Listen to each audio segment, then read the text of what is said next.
Guys, Mark Goldberg here from Mark Vlogs Watches with a quick word for your friend and mine, ArchieLuxury, Paul Pluta, AC3, Archibald Chesterfield III. You know, he invented the quick wristwatch check, and the rest of us on YouTube, well, we just stole it. Help keep Archie full-time on YouTube by liking this video, watching this video, tell your fuckhead friends, and make sure to subscribe to his Patreon. And now, ArchieLuxury. Hey guys, Paul Pluta channel, paid watch reviews. And before we start that, this is paid watch review JU4. Quick wristwatch check. I'm wearing the Rolex Daytona. It's upside down, that's why I do it that way. Wristwatch check, I'm wearing the Rolex. Why am I wearing the Rolex Daytona? That's because I love it, man. I love it. I've got the Rolex Daytona, which I love, but I'm secretly fondling. Just let me fondle my Patek Philippe. Patek Philippe. Grand Classique from Patek Philippe. So that is my beautiful Patek Philippe. Just let me fondle it as I'm doing the review. Okay, here we go. JU4, here we go. We've done the wristwatch check. Wristwatch check. This here is, okay, he said, okay, his name. Please use my name. Leo. Dear Archie, whatever. Whenever I am hunting for watches online, I play your videos in the background just to have you reminding me to not buy any fucking shitters. The voice of the pontiffs keeps me company and keeps me on the right track. Now to you, my question. I like this watch. Okay, the viewers will be able to see it. Okay, it's an Omega Speedmaster automatic date. It's actually quite a nice, beautiful photo you've sent me. That always, I got to tell you, you send me a nice photo. It helps me do this properly, because you send me crappy photos, it makes it hard. So I got to tell you, good photos help. And also, guys, if you're sending me photos, please don't send me fucking massive 1024 by 768 resolution is big enough, because everyone sends me massive fucking files, and you know, I try and print out things, it distorts everything. It's kind of fucked. So I gotta be completely honest with you. If you're sending me photos, please just send the you know, reasonable resolution. I don't need my video program doesn't really handle big res shit, so it's not gonna, honestly, I gotta shrink it anyhow. All of this stuff you send me, I gotta shrink it because it's too big. I can't, it just doesn't, there's no benefit. So no point sending me massive files. Okay, he sent me, this was a beautiful, I must admit, I looked at this and thought, fuck, that's nice. It was a really nice photo of the piece. Okay, now, okay, so what do I hate about it? Well, the fact it's the fucking speedy automatic. Even though the photo's cool, let's just, I got my Patek to calm me down. Patek. Dear Arch, okay, Now, the question is, I like this watch. Is the Omega Speedmaster automatic date? Let me compare it to the Moon watch. This one's automatic. The Moon watch is not. This one has a sapphire glass. The Moon watch is plastic. This one has conservative classic 39mm against the too large, in my opinion, 42mm of the Moon watch. This one has applied indices. The Moon watch are painted. Okay, let's keep going. This one is rhodium plated. Rhodium is a metal 7 times more expensive than gold. The Moon watch isn't. This one, I think he's talking about this one, the movement, or well, the 1861 has some rhodium plated parts. This one has a date, the Moon watch doesn't. A second-hand Moon watch retails for well over 3,000 fuckaroonies. You can find one of these serviced and in great condition for around 1,700 bucks. Fair point. Also, I think that this watch is pretty dressy while staying sporty. Nonetheless, it has a tacky Tachymeter, zoom, lume, and of course the chronometer complication. It has a 1152 caliber. That's a modified Valjoux 7750 movement. But after all, Omega owns ETA, which in turn absorbed Valjoux years ago. So in a way, the watch has an in-house movement. Ooh, okay, fair enough. Do you think I should spend the extra coin and go for the moon watch, and why? The only thing in the whole situation is that my wife is going to be pissed off no matter what. Last thing, I support you for denouncing corruption. You, sir, have the balls of titanium. The courage is making this world a better place. Give it to me without any stevia, big boy. Stavia. Let it all out. Kind regard, Leo. Okay, I gotta tell you, Leo. You can never tell a man what to do with his money. You can try and guide, but you cannot force a man to do something he doesn't want to do. What do I think? Yes, he's made some valid points. You can get a moon watch, however, with sapphire, the sapphire sandwich. And if the size is too big, maybe you could go for the Speedmaster First Omega in Space. It uses the older size case, which when the Speedmaster first came out, it was a smidgen under the 40mm mark. So maybe that's something to consider. As far as the price goes there, I'll just grab this. Hello? Who's ringing? Hello? Doesn't sound like anyone's ringing. Hello? No, that's just, I don't know who's ringing there. Anyhow, it doesn't matter. Look, the price. What do I think?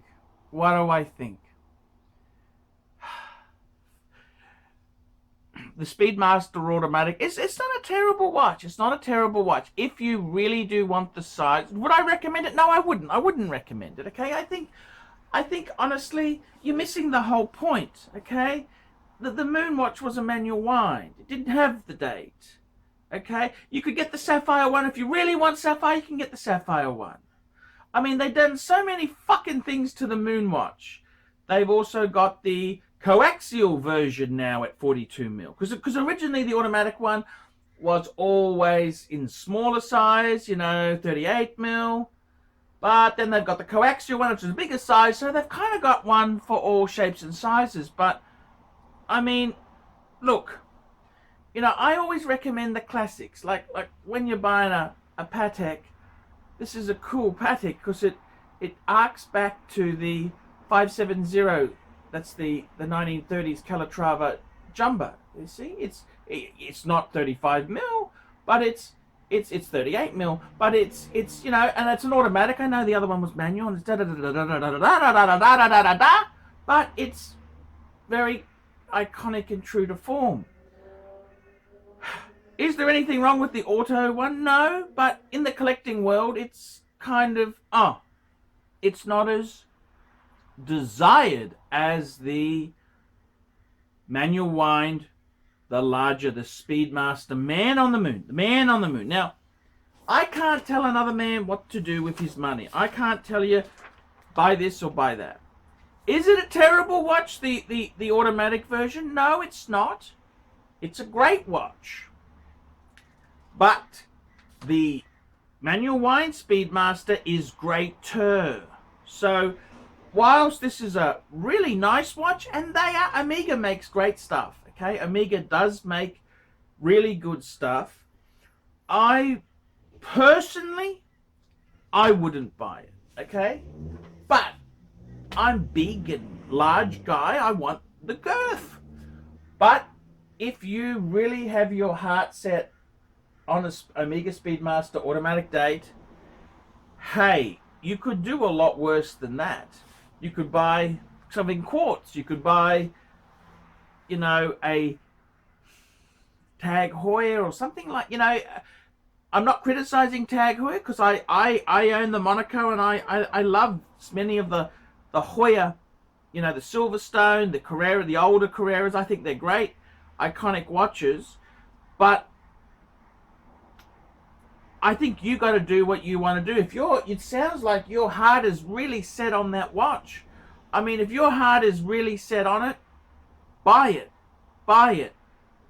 Just don't bitch to me that, oh, I sold it because I couldn't handle the peer pressure. It's like, you got to be an individual, and I got to tell you, it's very hard too. I've been there. Like, I bought a Patek 3944, which was a Calatrava quartz, 33 mils, which was about 10 years ago, over 10 years ago. I owned this watch twice, and I got to tell you, it's like having an automatic Ferrari. I mean, the people who knew Patek, they'd say, why did you buy a quartz? People who didn't know Patek,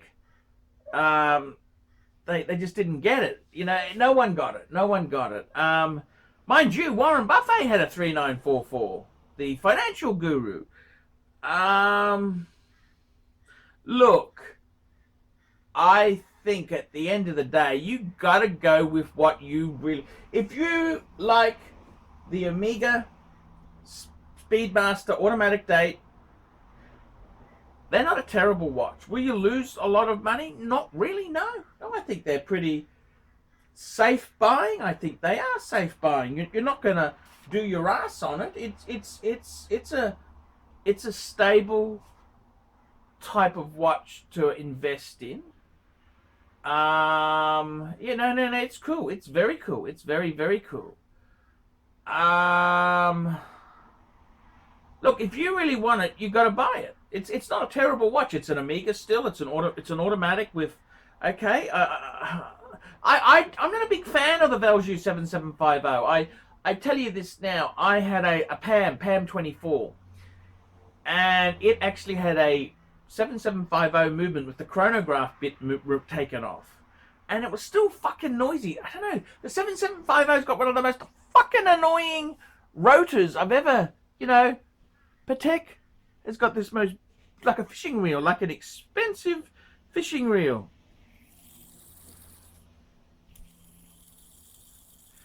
It's beautiful. But the fucking 7750, it's fucking noisy. You can hear it across the room. It's really noisy and not so classy. But if you really want it, it is an Omega. It is a decent watch. So I don't really care. At the end of the day, if you go for the Speedmaster or you get the automatic, Omega doesn't give me kickbacks or a commission. But generally speaking, I know myself, I want to get a Speedmaster back into my fold again. I do. I had to sell it because I bought some very expensive watches. But I got a little bit of debt. I put a little bit on a card. Yes, I've only got one credit card and it's Max. It's Pepsi. But to me, I want a Speedy again. But it's got to be what I'm actually looking for. What I would like is either the big box one, the new Speedy, or I'm thinking it's got to be manual wind. It's got to be.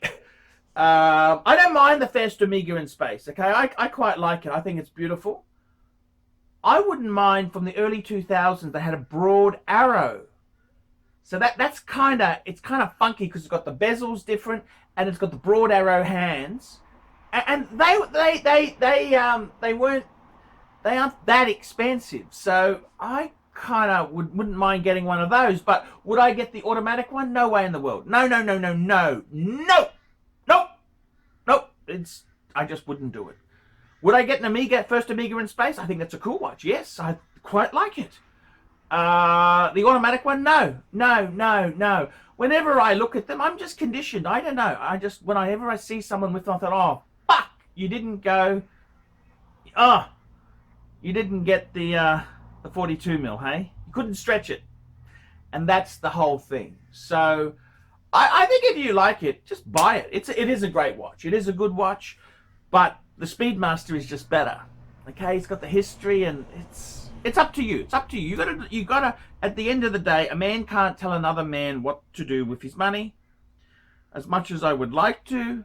But and I don't get a kickback either way. I don't get a kickback. That's why it's important you get paid reviews through me, because I'm not earning any kickback money. So yeah, that's the way it is. So guys, like, subscribe, and tell your friends. That's been a paid review. He's asked me, and I've told you. I think I've given you a really reason on it, and I've said to you, you do what you want to do, and it's not a terrible watch, just the Speedmaster is better. Okay? Guys, like, subscribe, tell your friends, put some nasty comments, and don't forget to get your own paid review, because this keeps me full time. I can't live on Google Ads. I need paid reviews. That's what really keeps me in the saddle. I'm Paul Pluta. Tell me what you fuckaroonies think of that. Ciao, fuckers.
Hey ArchieLuxury fans, if you're into luxury, then you gotta be into 66 Buick Rivieras.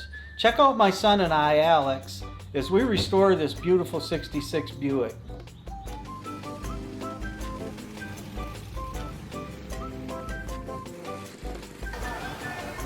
Neighbors are having a picnic, you know, having fun and stuff. Me, I'm doing cars. It's what I've done my whole life.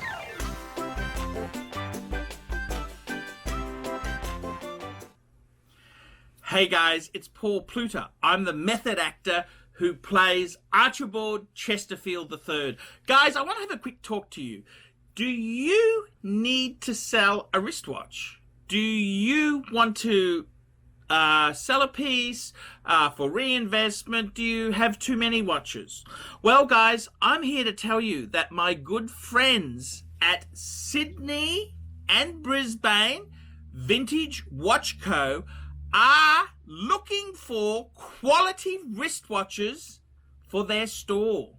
Now, Ronnie has instructed me to tell you guys that he is paying more than other dealers. That's correct. He pays top prices for quality pieces. So guys, if you've got a Rolex you want to sell, or a Patek, or anything, you want to sell a wristwatch, give the guys at Vintage Sydney, it's Vintage Watch Co. Give them a call. That's right, guys. They're paying good prices. They've always been very, very fair to me. And I got to tell you, they are nice people to do business with. I'm just trying to find their card here. Where the hell did I Where did I put it? Where did I put it? Look, ask for Ronnie in Brisbane, or Philip in Sydney. Philip in Sydney. That's correct. They will look after you. Tell them Archie sent you. That's right. Tell them Archie sent you. They're paying top prices. That's correct. Brisbane and Sydney. Vintage Watch Co. Your premium place to sell watches. Tell me, guys, this is for you. Tell them Archie sent you and they will give you extra keen pricing.